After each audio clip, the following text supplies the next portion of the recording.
You shouldn't go in there. The words left my mouth before my brain could catch up, and for a second, even I didn't recognize my own voice. It sounded steady. Too steady for someone standing in front of a man like Adrian Cole. The elevator doors had just opened with a soft chime, the kind that belonged in buildings where everything was polished to perfection, where even silence felt expensive. He stepped out like he owned the air itself. Tailored suit, clean lines, the kind of presence that made conversations die mid-sentence. I'd seen powerful men before, CEOs, politicians, wealthy donors who tipped with a smile that never reached their eyes. But this was different. This wasn't just power. This was control. The hallway stretched long and quiet, marble floors reflecting the soft gold light from overhead fixtures. Two men in dark suits followed half a step behind him, their eyes scanning everything without turning their heads. Security, but not the kind with name badges. The kind that didn't need to introduce themselves. I was supposed to be invisible here. Temporary front desk coverage. Fill in, smile, swipe badges, say have a nice day, like I belonged to a place where a single watch probably cost more than my yearly rent. I wasn't supposed to notice anything, and definitely not supposed to interfere. But I had heard enough. Not everything. Just fragments. Words that didn't belong in a normal meeting. Shipment. Deadline. Names spoken too carefully, like they carried weight. Like they meant something dangerous. I didn't understand the whole picture. I didn't need to. My stomach had already made the decision for me. Don't let him walk in. So when Adrian Cole moved toward the double doors at the end of the hall, I stepped in front of them. Not dramatically. Not loudly. Just enough to block the path. He stopped. Not because he had to. Because he chose to. And that was worse. The silence shifted. It wasn't empty anymore. It was watching. Measuring. His eyes dropped to me, slow and deliberate, like he was taking inventory of something unexpected. I felt it in my chest, that pressure like the air got heavier the second his attention landed. Most people would have stepped aside. Actually, everyone would have. Except me, apparently. You're not allowed inside, I said, keeping my voice level, even though my pulse was pounding so loud I was sure the entire hallway could hear it. One of the men behind him moved slightly. Not forward, just enough to remind me how easily this could go differently. I didn't look at them. If I did, I knew I'd break. Adrian tilted his head, just a fraction, studying me like I was a problem he hadn't decided how to solve yet. No anger. No immediate reaction. That was the unsettling part. Do you know who you're talking to? He asked, his voice low, controlled, the kind that didn't need to be raised to be heard. I swallowed, but I didn't move. Doesn't matter, I said. It was a lie. Of course it mattered. Everything about him said it mattered. But something inside me refused to step back. Not this time. Not again. His gaze sharpened, just slightly, like something about my answer caught his interest. The kind of interest that didn't fade quickly. This is my meeting, he said, calm, almost conversational, but there was something underneath it. Not a threat. A fact. The kind you don't argue with. I nodded once. I know. Another pause. Longer this time. The hallway felt like it was holding its breath. Then he took one step closer. Not enough to touch. Just enough to close the distance. Close enough that I could see the faint shadow of stubble along his jaw, the precise way everything about him was put together like nothing was left to chance. Then move, he said. Simple. Direct. Final. I didn't. My fingers curled slightly at my sides, grounding myself. If I stepped aside now, that was it. Whatever was behind those doors would happen exactly the way it was planned. And something deep in my chest told me that wasn't something I could live with. So I looked him straight in the eyes and said the one thing I hadn't planned to say. The one thing that made his entire world stop for a second too long. If you go in there, I said quietly, you're not walking out the same. He did not move. Not forward. Not back. Just still like something invisible had reached out and pressed pause on him. For a man who looked like he controlled every second of every room he entered, that half second of stillness felt louder than anything I could have said. The men behind him noticed it, too. I could feel it in the shift of their weight, the almost imperceptible tension in the air, like even they were not used to seeing him hesitate. Adrian Cole blinked once, slow, deliberate, and when his eyes came back to mine, they were different. Sharper. Not angry. Focused. Explain, he said. One word. No emotion. But it was not a request. It was a demand wrapped in patience. My throat tightened, but I forced myself to hold his gaze. I had already stepped too far to turn back now. I heard them, I said, keeping my voice low. Not everything. Just enough. His expression did not change, but something in his eyes narrowed, just a fraction. He did not look at the doors. Not yet. You heard what exactly? He asked. Behind him, one of the guards shifted again, this time a little more obvious, like he was waiting for a signal. Waiting for Adrian to decide whether I was a problem that needed to be removed or something worth listening to. I swallowed, choosing my words carefully. This was not a place for panic. They were not talking like this was your meeting, I said. They were talking like you were not supposed to leave it. That landed. I saw it, not on his face, but in the way his shoulders stilled even more, like every part of him had gone into calculation mode. That is a very specific conclusion, he said quietly. For someone who claims she did not understand everything. I almost laughed, not because it was funny, but because it was so precise. He was not dismissing me. He was testing me. You do not need to understand everything to recognize when something is off, I said. You just need to listen to what people are not saying. His gaze held mine for another long second, and for the first time, I felt something shift in the balance between us. Not equal, not even close, but not completely one-sided anymore either. He took a slow breath, then finally glanced toward the doors behind me. Just a flick of his eyes, but it was enough. That was the moment everything changed, because he did not immediately walk past me. He looked back at me instead. What is your name? He asked. The question caught me off guard. Of all the things I expected, that was not one of them. Naomi, I said. My voice sounded steadier than I felt. Naomi Carter. He repeated it once under his breath, like he was filing it away somewhere important. Naomi Carter, he said again, this time louder, like he was testing how it sounded. Then his eyes locked onto mine with a new kind of intensity. You are aware, he continued, that stopping me from entering my own meeting is not a small decision. I nodded. I know, and you are still standing here. Yes. Another pause. Longer this time. The hallway felt like it had narrowed, like the world had reduced itself to just the space between us. Then something unexpected happened. Adrian Cole stepped back. Not much, just one step, but it was enough to send a ripple through the entire hallway. One of the guards immediately leaned in slightly. Sir, he said quietly, uncertain. Adrian did not look at him. His eyes never left mine.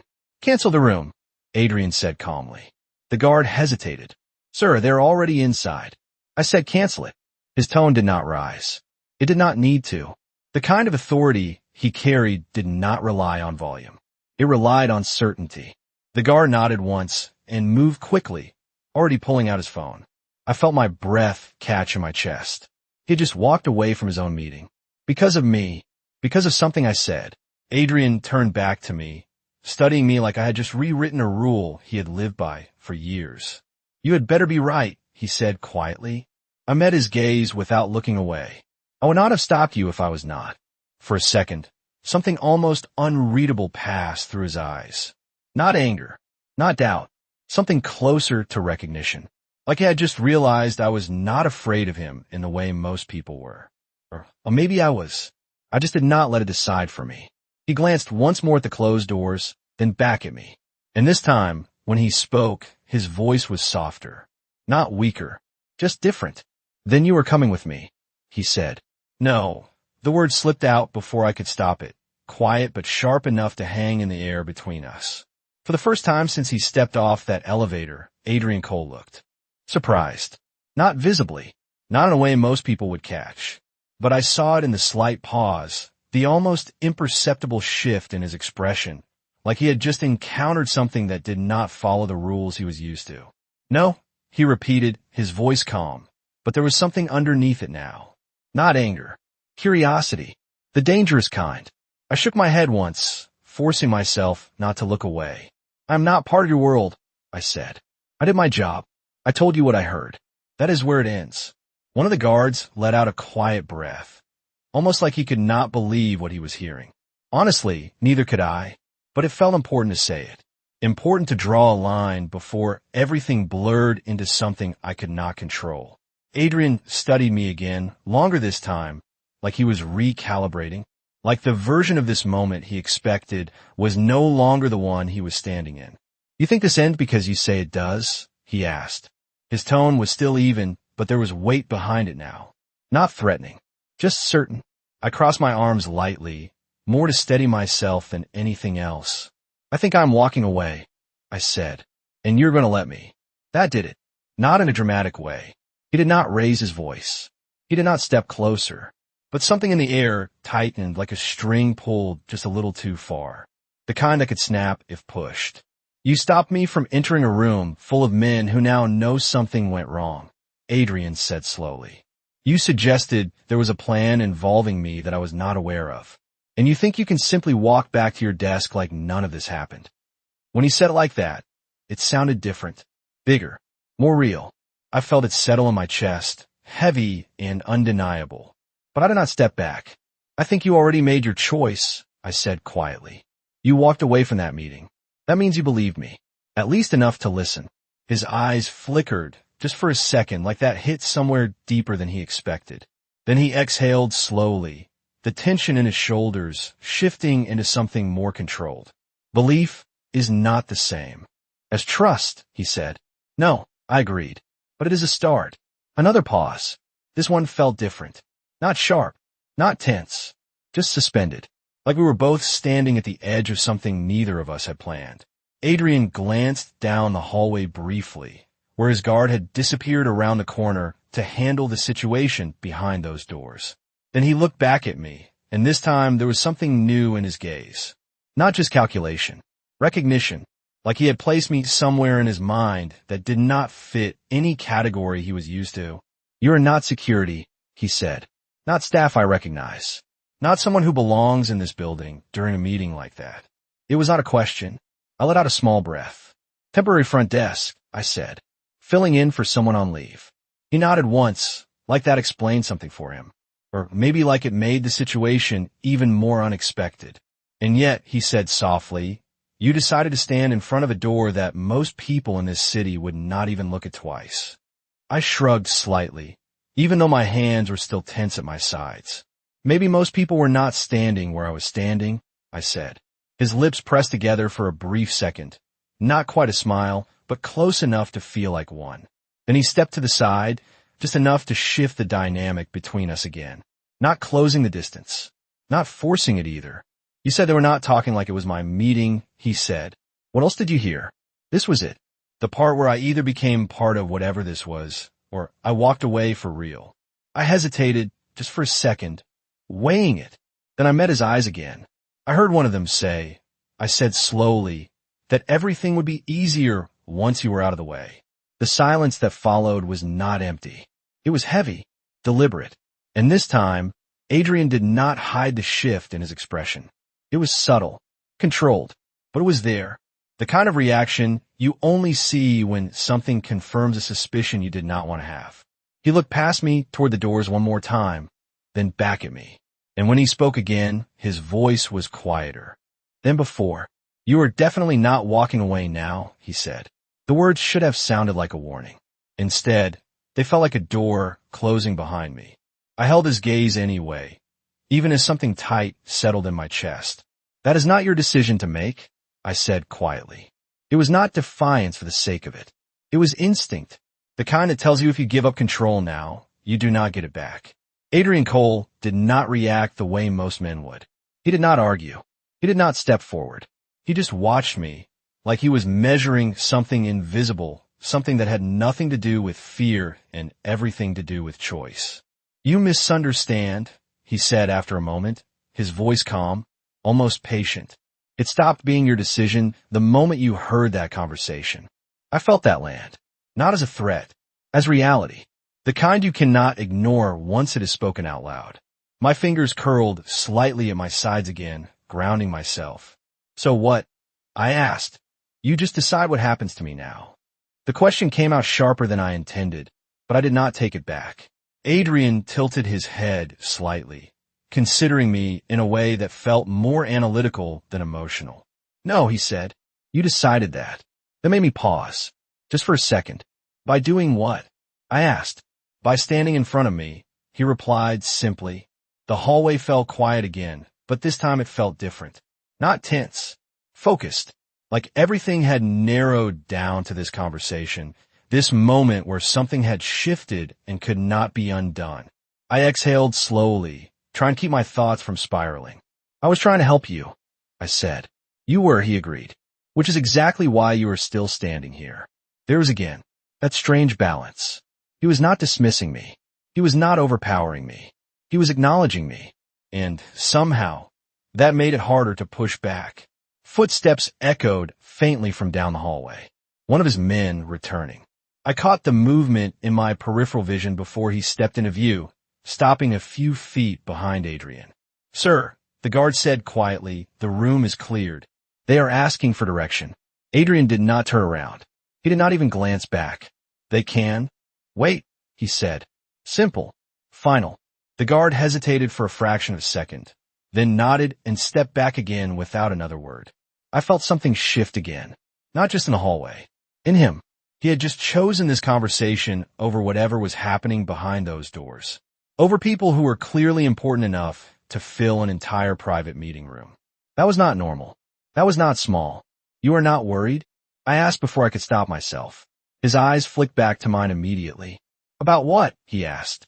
About what they might do now that you did not walk in there, I said. The question hung between us, heavier than anything I'd said before. Adrian studied me for a long second. Then something almost like a smile touched the corner of his mouth. Not warm, not soft, just certain. Naomi, he said, my name's settling differently when he said it this time, like it belonged in his world now. If they were planning something, they were planning it before you ever stepped in front of that door.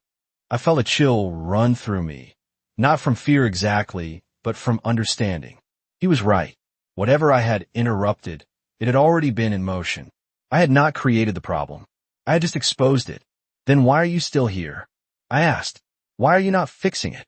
For the first time, Adrian looked away from me. Not for long. Just a brief glance down the hallway, like he was considering something bigger than both of us. Then his gaze returned, sharper now, clearer. Because, he said quietly, right now, you're the only variable I did not see coming. The words hit differently than I expected. Not threatening. Not flattering, just honest. And somehow, that honesty made everything feel more real.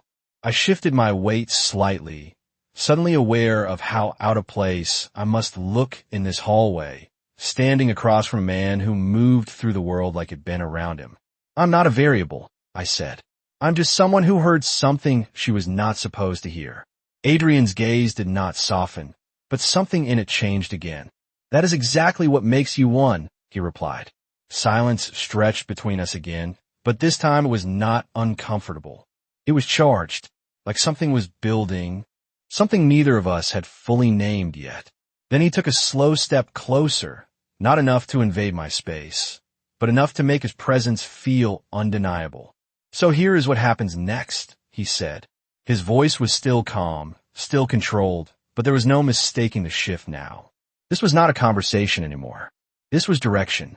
You're going to tell me everything you remember, he continued, and I'm going to decide what that means. I held his gaze, steady, even as my heart picked up again. And if I do not? I asked. He did not hesitate. You will, he said quietly. Not forceful, not raised, just certain. And for the first time since this started, I was not sure if he was right, or if I was already starting to choose it myself. For a second, I said nothing. Not because I did not have anything to say, but because I realized something I had not expected to feel in this moment. I trusted my memory, and somehow, that mattered more than whether I trusted him. I exhaled slowly, shifting my weight just enough to ground myself again. Fine, I said. His eyes did not change, but I felt the shift anyway. Not victory, not relief, just confirmation. Like this had always been the outcome he expected. Start from the beginning, Adrian said. I closed my eyes for half a second, replaying it in my head. The voices, the tone, the way the words did not match the room they were supposed to be in. Then I opened them again and met his gaze. There were 3 of them near the conference room, I said. One was pacing. The other 2 were standing still, like they were waiting for something. Adrian did not interrupt. He did not even move. They were not worried about being overheard. I continued. That was the first thing that felt wrong. They were careful with names, but not with what they were saying. His jaw tightened just slightly, like he recognized the detail. Go on, he said. One of them mentioned a timeline, I said.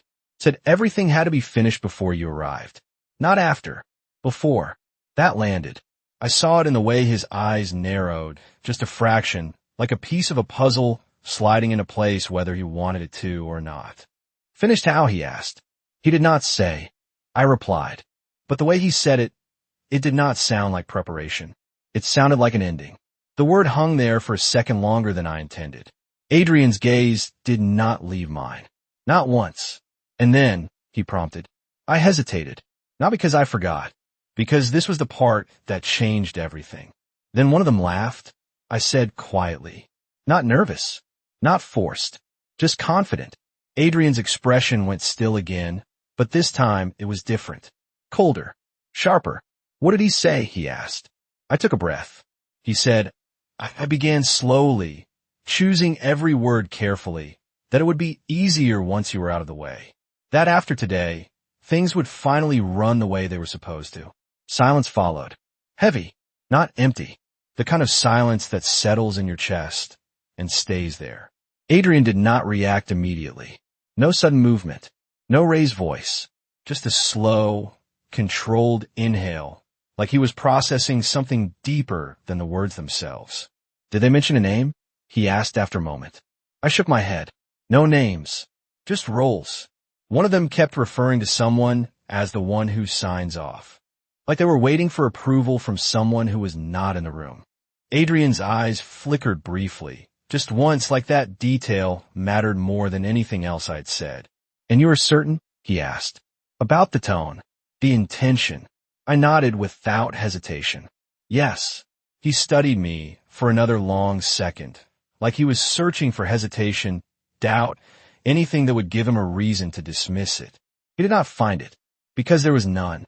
You remember details most people would miss, he said finally. It was not praise. It was observation. I shrugged slightly. I pay attention, I said. It is part of the job. His lips pressed together again, almost like he was considering that answer more than he expected to. Then he glanced down the hallway once more, where the closed doors now felt less like a meeting and more like a question waiting to be answered. When he looked back at me, something had changed again. The distance between us was still there, but it felt different.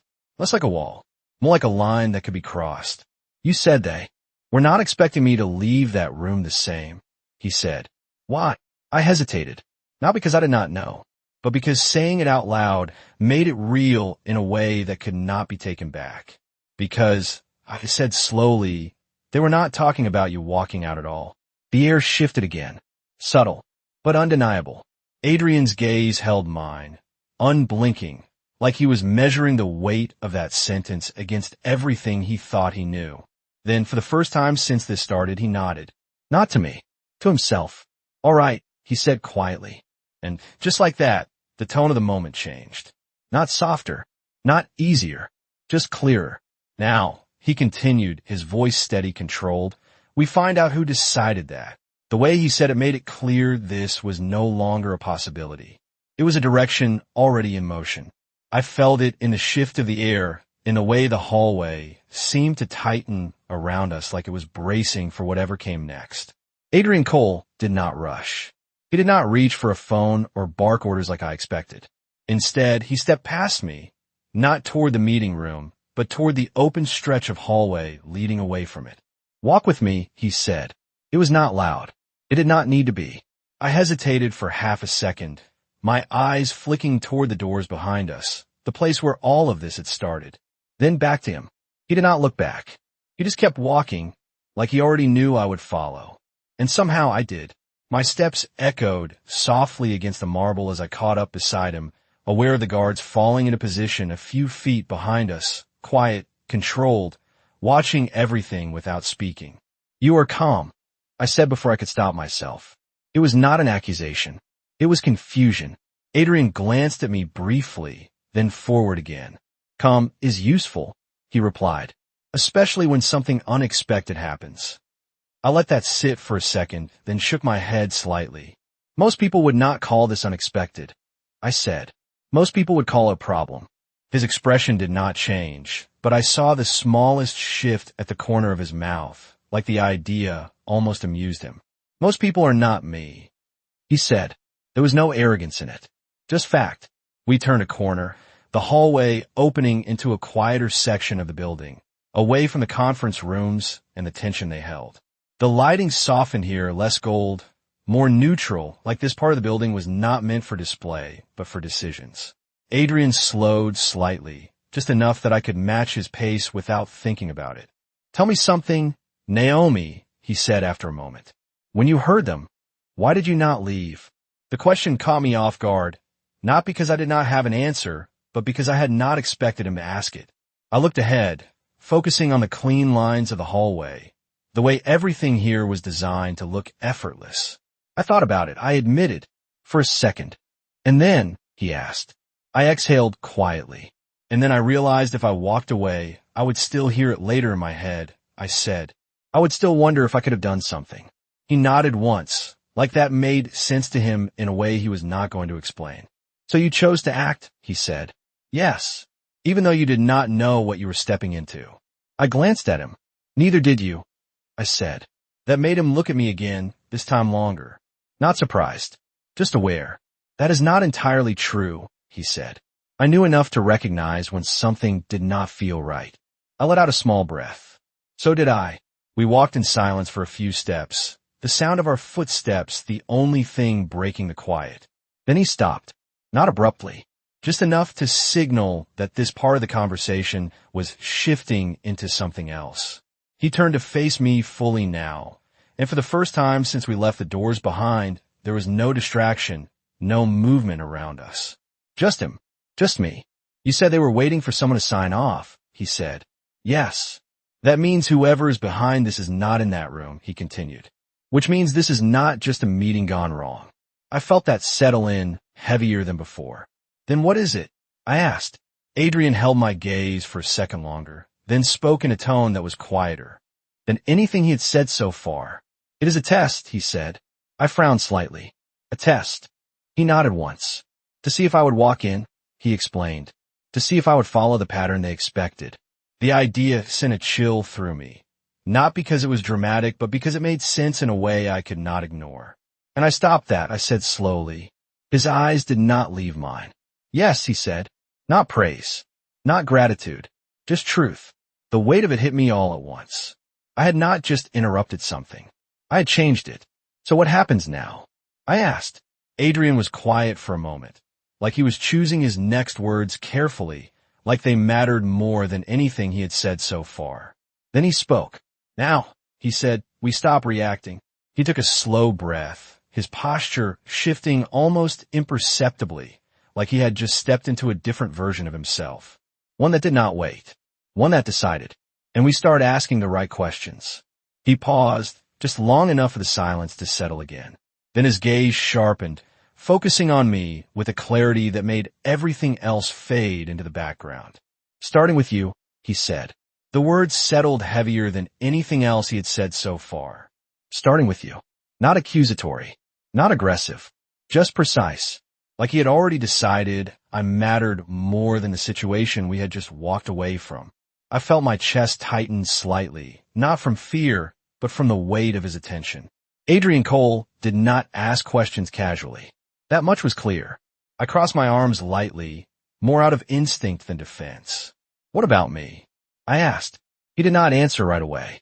Instead, he watched me, the way he had from the beginning, like he was reading something written beneath the surface. You were in the right place, he said slowly. At the exact moment something shifted. I frowned slightly. I was covering a shift, I said. That is not exactly strategic. No, he agreed. It is not. His gaze did not waver. But it is still convenient. The word hung there, subtle but deliberate. I felt it immediately. Not accusation. Not yet. But close enough to make my shoulders tense. You think I planned this? I asked. He tilted. his head slightly considering. I think, he said carefully, that in my world, coincidence is rarely just coincidence. I let out a quiet breath, shaking my head once. I did not even know your world, I said. I did not even know who you were 10 minutes ago. His eyes sharpened slightly at that. Not offended. Interested. And now, he asked. I met his gaze. Now I know enough, I said. Enough to know I should not be standing here having this conversation. That almost smile appeared again, brief and controlled, like he recognized something in that answer.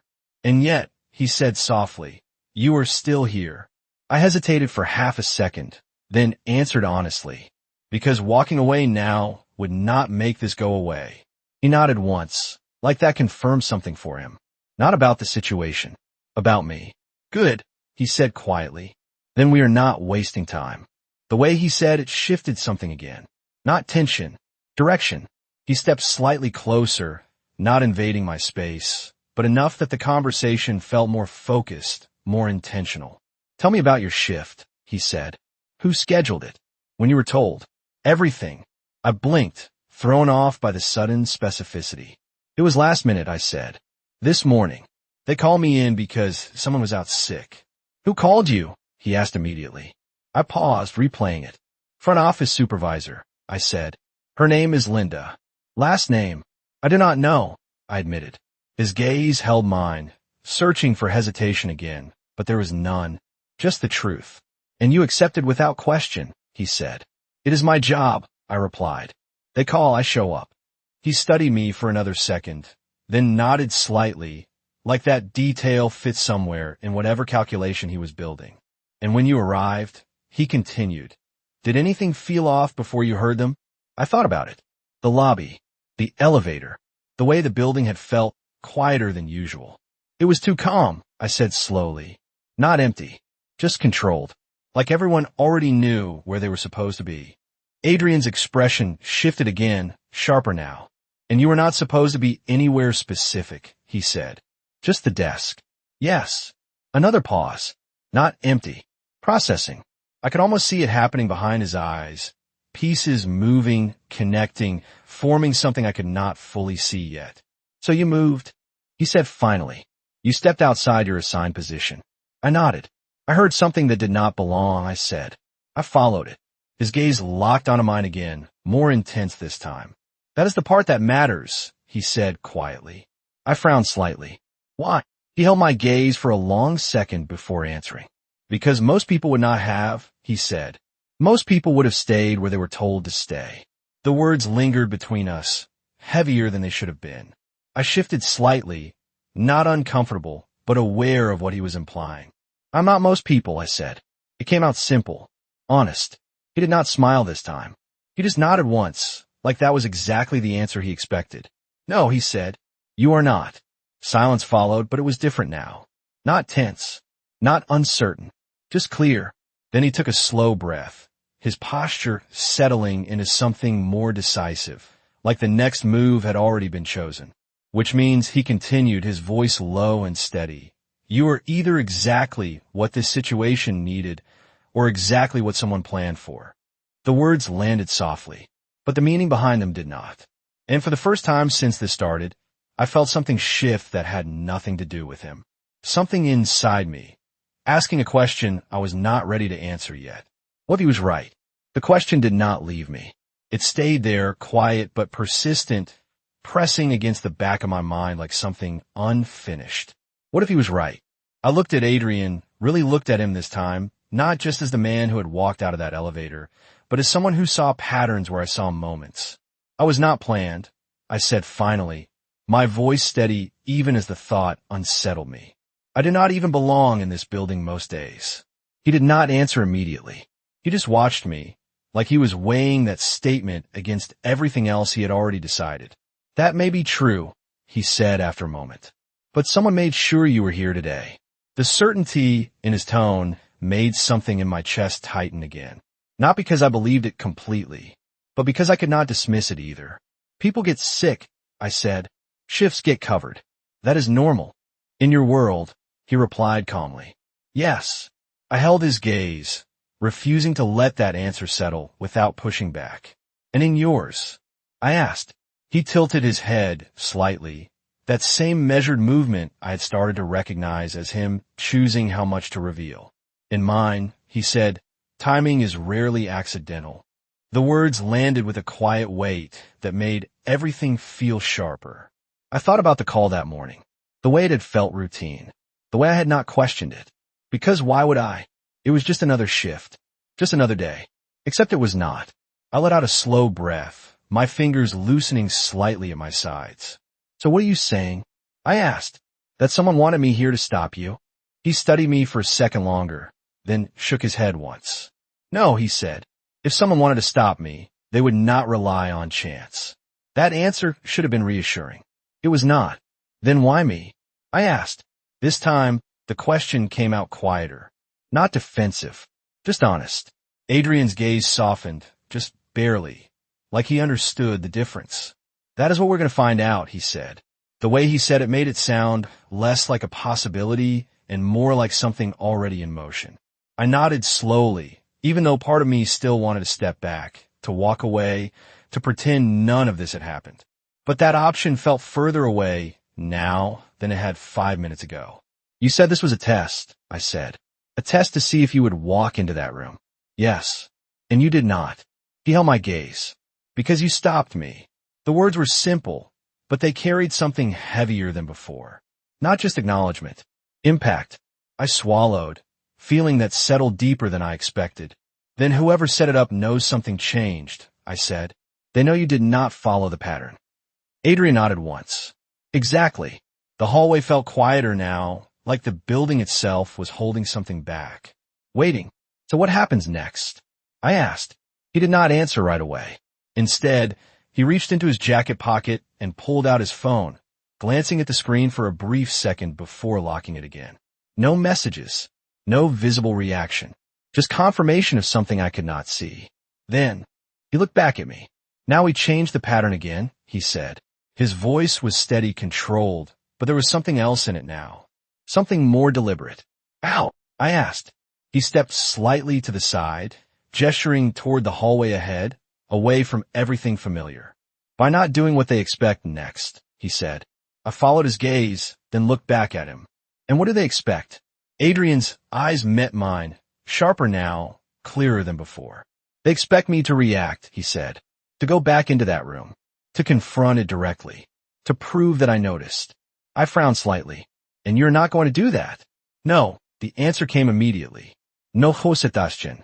No doubt. Because if I do, he continued, then I am still playing their game. The logic settled in slowly, but once it did, it made sense in a way I could not ignore. So you walk away? I said. Not away, he corrected. Around. That almost smile appeared again, brief and controlled, like he had already seen the next move before I understood the current one. And where does that leave me? I asked. The question slipped out before I could stop it. Not because I did not know the answer, but because I wanted to hear him say it. Adrian did not look away. Not for a second. With me, he said simply. The words were not forceful, not possessive, just certain. And somehow, that certainty felt more dangerous than anything else he had said so far. The certainty in his voice did not leave room for interpretation. With me, not an offer, not a suggestion, a direction already decided. I felt it settle in my chest, heavier than anything else he had said so far. Not because I did not have a choice, but because part of me already knew what that choice was going to be. I held his gaze for a second longer, searching for something in his expression that might soften it, make it negotiable. It did not. Adrian Cole did not look like a man who built his life on uncertainty. You say that like it is already decided, I said quietly. He did not hesitate. It is, he replied. I exhaled slowly, letting the weight of that answer settle. You are used to people agreeing with you, I said. No, he said calmly. I am used to people understanding what matters. The distinction was small, but it landed harder than I expected. I looked away for a second, down the hallway that now felt like a different place than it had 10 minutes ago.